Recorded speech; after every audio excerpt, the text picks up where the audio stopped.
معزز سامعین و ناظرین، السلام علیکم ورحمۃ اللہ وبرکاتہ۔ آج ہم سورہ الاعراف کا آخری حصہ آیت نمبر 189 سے 206 تک کا مطالعہ کریں گے۔ اس کے ساتھ ہی سورہ الاعراف کا مطالعہ بھی مکمل ہو جائے گا۔ ابتدا میں تلاوت کلام پاک۔ اعوذ باللہ من الشیطان الرجیم، بسم اللہ الرحمن الرحیم۔ هو الذی خلقکم من نفس واحدۃ وجعل منها زوجها لیسکن الیہا فلما تغشاها حملت حملا خفیفا فمرت به فلما اثقلت دعوا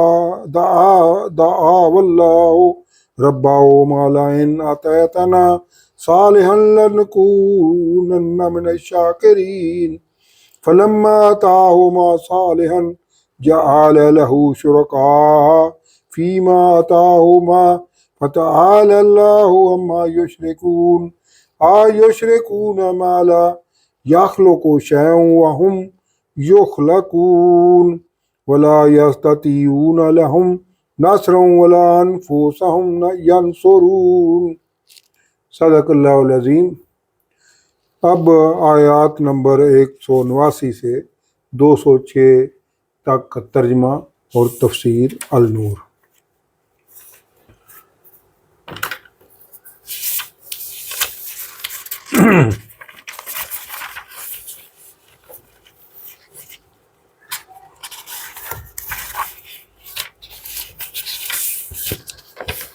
اس حصے میں اہل قریش کو اللہ رب العزت کا خطاب ہے کہ وہ سب کسی کی اولاد سے ہیں اور اسی نسل سے ایک عورت ان کی بیوی تھی جس سے آگے تمہاری نسل چلی۔ اس عورت یعنی تمہاری جد کی ماں نے دعا کی اور تم اس کی دعا کا ہی نتیجہ ہو، تو اب اللہ سے اپنے اجداد کے برعکس سرکشی کیوں کر رہے ہو؟ کچھ تو اپنے اجداد کے عقیدے کا ہی لحاظ رکھو۔ وہی اللہ ہے جس نے تمہیں سب کو ایک جان یعنی آدم یا ایک خلیہ جرثومے سے پیدا کیا اور اسی میں سے اس کا جوڑا بنایا۔ اما ہوا کو پیدا کیا یا یہ کہ مرد کے ایکس اور وائی کروموسوم جو یک خلیہ تھے اسی سے ایکس کروموسوم کو لے کر عورت میں ڈبل ایکس کی صورت میں رکھ دیا۔ اب مرد کا ایکس کروموسوم عورت کے ایکس کروموسوم سے ملتا ہے تو لڑکی پیدا ہوتی ہے، اور اگر مرد کا وائی کروموسوم عورت کے ایکس کروموسوم سے ملے تو لڑکا پیدا ہوتا ہے۔ یعنی عورت کا ایکس کروموسوم مرد ہی کے ایکس کروموسوم سے الگ کیا گیا ہے، اور مرد کا ایکس کروموسوم بھی اپنی جگہ موجود ہے تاکہ وہ نر اور مادہ آپس میں تسکین پائیں۔ یہ یکجان خلیہ یہ ہے کہ یہ مرد میں ایکس اور وائی کروموسوم ہی تھے، تو وہیں سے ایکس کروموسوم لے کے عورت کے رحم میں ڈبل ایکس کی صورت میں رکھ دیا گیا، اور اس سے یہ آگے اور مرد اور عورت میں تسکین بھی ہے اور یہ بچوں کی پیدائش بھی ہے۔ تو جب وہ شوہر یعنی کسی اپنی بیوی کو ڈھانپ لیتا ہے، اسے ہلکا سا حمل ہو جاتا ہے تو وہ کسی کی بیوی اسے لیے پھرتی ہے۔ پھر جب وہ بوجھل ہو جاتی ہے تو وہ دونوں میاں بیوی اپنے رب کو پکارتے ہیں کہ اگر تو ہمیں صالح بچہ عطا کرے گا تو ہم تیرے شکر کرنے والوں میں سے ہوں گے۔ پھر جب اللہ نے دعا قبول کرتے ہوئے انہیں ان کی خواہش کے مطابق بچہ عطا کر دیا، جس سے اے اہل قریش تمہاری نسل چلی، یعنی تم نیکوں ہی کی اولاد ہو جو اب راستے سے بھٹک گیا ہو۔ انہوں یعنی قریش نے اللہ کے شریک ٹھہرا لیے جو اللہ نے ان کسی اور اس کی بیوی کو عطا کیا تھا۔ اللہ تو ان کے شرک سے بہت بلند و بالا ہے۔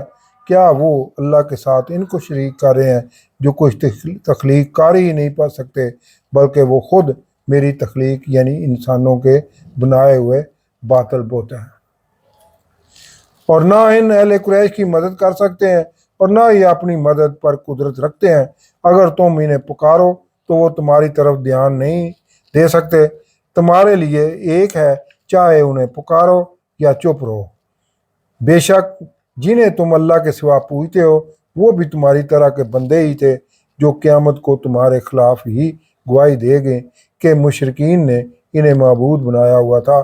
ان کو پکار کر دیکھ لو تو پھر انہیں چاہیے کہ وہ جواب دیں اگر تم اپنے عقیدے میں سچے ہو۔ آپ صلی اللہ علیہ وسلم ان سے پوچھیں، کیا ان بتوں کے پاؤں ہیں جن سے یہ چلتے ہوں، یا ان کے ہاتھ ہیں جن سے پکڑتے ہوں، یا ان کے کان ہیں جن سے سنتے ہوں؟ آپ صلی اللہ علیہ وسلم فرما دیں کہ اپنے سب شریکوں کو پکار کر دیکھو، پھر میرے خلاف جو کر سکتے ہو کر لو اور مجھے کوئی مہلت نہ دو۔ حضور صلی اللہ علیہ وسلم کا حجت تمام کرنے کے لیے مشرکین مکہ کو یہ کھلا چیلنج دلوایا گیا کہ جو کرنا ہے کر لو، یہ تبلیغ کامیاب ہو کر رہے گی۔ بے شک میرا مددگار اللہ ہے جس نے یہ کتاب قرآن پاک نازل کی ہے، اور وہ نیکوں کو دوست رکھتا ہے، اور جنہیں اس کے سوا پکارتے ہو وہ تمہاری مدد کرنے کی استطاعت نہیں رکھتے اور نہ خود اپنی ہی مدد کر سکتے ہیں، اور اگر تم انہیں ہدایت کے لیے پکارو تو وہ نہیں سن سکیں گے، اور تمہیں ایسا نظر آتا ہے کہ وہ تمہاری طرف دیکھ رہے ہیں مگر وہ تو کچھ دیکھ ہی نہیں سکتے۔ آپ صلی اللہ علیہ وسلم ان سے درگزر کریں، یعنی ان کی غلط باتوں کا برا نہ منائیں، اور بھلائی کا حکم دیتے رہیں اور جہلوں سے الگ ہو جائیں، یعنی یہ کفار مکہ کو جاہلیت کا سرٹیفکیٹ دیا جا رہا ہے۔ اور اگر آپ صلی اللہ علیہ وسلم سے کوئی بھول ہو جائے، درگزر کرنے میں غصے کا شائبہ بھی آ جائے، تو غصہ ٹھنڈا کرنے کے لیے تو اللہ کی پناہ لے لینا۔